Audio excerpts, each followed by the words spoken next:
హనుమంతులు గారు నమస్తే సార్. నమస్కారం అండి. సార్, ఎప్పుడు బడ్జెట్ అన్నా కూడా రకరకాలు ఉంటాయి. అన్ని రంగాలకి కేటాయింపులు, తర్వాత జియో పాలిటిక్స్ సవాళ్ళ నేపథ్యంలో కేంద్రం తీసుకుంటున్న కొన్ని నిర్ణయాలు, కొన్ని కరెక్షన్స్ ఇవన్నీ ఉంటాయి. కానీ లార్జర్ సెన్స్లో సామాన్యులు ఎక్కువ మంది ఎదురు చూసేది ఈ ఆదాయ పన్ను స్లాబ్లో ఏమైనా మార్పులు చేస్తారా అనేది ఎక్కువ చూస్తారు.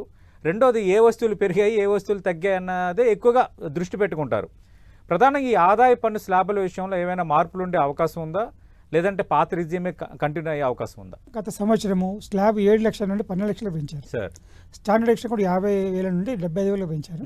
పెంచినప్పుడు అంటే 7 లక్షలు 12 లక్షల కంటే ఇంచుమించు 70% పెంచారు. సార్, ఒకేసారి అంత రిలీఫ్ ఇచ్చినప్పుడు మళ్ళీ ఇంకా బెనిఫిట్ వస్తుందని చెప్పని ఎక్స్పెక్ట్ చేయడం కరెక్ట్ కాదు. ఎందుకంటే ఈవెన్ గవర్నమెంట్ రెవెన్యూ పెరుగుతున్నా కానీ గవర్నమెంట్ కూడా కొన్ని కండిషన్ ఎక్స్పెన్స్ కూడా పెరుగుతుంటాయి కాబట్టి, పేమెంట్స్ కూడా కమిట్మెంట్స్ పెరుగుతుంటాయి కాబట్టి వీ కెనాట్ ఎక్స్పెక్ట్ స్లాబ్ అది 12 lakhs ఇంకా పెంచుతారనే అవకాశం లేదు. స్లాబ్ రేట్స్ కూడా ఇంతకుముందు 15 లక్షలకు హైయెస్ట్ స్లాబ్ ఉండేది, దాన్ని 24 lakhs పెంచారు. దానివల్ల ప్రతి వ్యక్తికి 1,10,000 రూపాయలు ఇన్కమ్ ట్యాక్స్ మిగులుతుంది. మీరు అన్నారు ట్యాక్స్ ఏది ఏ వస్తువు ధర తగ్గుతుంది అనేది. ఇంతకుముందు ఏముండేది అంటే ప్రతి ట్యాక్స్ కూడా జిఎస్టీ రాకముందు సెంట్రల్ ఎక్సైజ్ ఉండేది. సెంట్రల్ ఎక్సైజ్ బడ్జెట్లో వచ్చేది, ఈ వస్తువుకి ఇంత ట్యాక్స్, ఈ వస్తువుకి ఇంత ట్యాక్స్. కానీ జిఎస్టీ వచ్చిన తర్వాత సెంట్రల్ ఎక్సైజ్ పోయింది, అందులో కలిసిపోయింది కాబట్టి దాని మీద జిఎస్టీ కౌన్సిల్ తప్ప ఈవెన్ కేంద్ర ప్రభుత్వానికి కూడా ఎలాంటి నిర్ణయం తీసుకునే అవకాశం లేదు.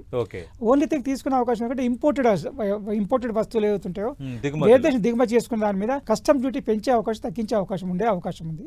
కాకపోతే లోకల్ తయారైన వస్తువులకి GST is the main tax కాబట్టి దానివల్ల ఎలాంటి ప్రయోజనం ఉంటుందని చెప్పి అనుకోవట్లేదు. ఒకవేళ తీసుకోదలిచినా కానీ జిఎస్టీ కౌన్సిల్ నిర్ణయం తీసుకొని దాన్ని గవర్నమెంట్కి ఇస్తే గవర్నమెంట్ పార్లమెంట్లో ప్రపోజ్ చేస్తుంది.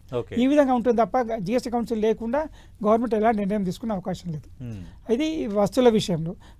ట్యాక్స్ స్లాబ్ల విషయంలో మాత్రం ఎలాంటి మార్పు ఉండే అవకాశం లేదు. ఉంటే ఉండొచ్చు కానీ పెద్దగా ఉండకపోవచ్చు నా ఉద్దేశం.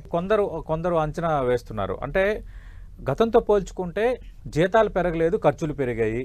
జీతాలు పెరగలేదు, నిత్యావసర ధరలు పెరిగాయి. అందుకు ఇది మ్యాచ్ కాని పరిస్థితిలో ఉంది కాబట్టి కొంత మీరు అన్నట్టుగా 87A కింద ఉన్న 12 లక్షల స్లాబ్ని కొంత పెంచగలిగితే, కొంత ఒక 15 lakhs వరకు పెంచగలిగితే కొంచెం ఆ ఉపశమనం వల్ల పబ్లిక్ మళ్ళీ కొంత ఖర్చు పెడతారు, దానివల్ల కొంత ద్రవ్యోల్బణం అనేది కరెక్షన్ అవుతుంది అన్నది కొందరు అంటున్నారు. Is there any possibility? Sir, ఇప్పుడు ఇన్ఫ్లేషన్ ఎంత ఉంది? 3% ఉంది సార్. 3% అన్నప్పుడు కోర్స్ మరి నచ్చిన వస్తువులు ధర ఎక్కువ పెరిగి ఉండొచ్చు, నచ్చిన వస్తువులు తక్కువ ధర ఉండొచ్చు. అంటే ఇప్పుడు ఆఫర్స్, డిస్కౌంట్స్ ఇస్తున్నారంటే తగ్గినట్టుగా ధర అది నెగటివ్ ఇంపాక్ట్. అది పాజిటివ్గా వచ్చేసరికి అది కొన్ని ధరలు పెరిగి ఉండొచ్చు. కానీ జనరల్గా ఓవరాల్గా బడ్జెట్లో ఇన్ఫ్లేషన్ మాత్రం కంట్రోల్లో ఉంది కాబట్టి పెద్దగా మార్పు వచ్చే అవకాశం ఉండదు. ఈ యొక్క మీరు అన్న 12 lakhs స్లాబ్ ఏదైతే ఉందో 12 lakhs ఉండే అవకాశం ఉంది. పెంచుతారని చెప్పి అనుకోవడానికి అవకాశం లేదు. ఎందుకంటే ఇంతకుముందు చెప్పినట్టుగా 7 lakhs నుంచి 12 lakhs ఒకేసారి 60-70%, 70-80% పెంచారు కాబట్టి పెంచే అవకాశం చాలా తక్కువగా ఉంటుంది. తగ్గించే అవకాశం చాలా తక్కువ, అంటే స్లాబ్ థ్రెషోల్డ్ లిమిట్ పెంచే అవకాశం తక్కువగా ఉంటుంది. కాకపోతే లోపల లిమిట్స్ అవుతున్న 4 to 8, 5%, 8 to 12, 10% అవుతుందో దాంట్లో తగ్గించే సర్దుబాటు చేసే అవకాశం ఉండవచ్చు. కానీ తగ్గించకపోవచ్చు. ఎందుకంటే కొత్త income tax act 1st April 2026 అమల్లోకి వస్తుంది. పాత యాక్ట్ 31st March అయిపోతుంది.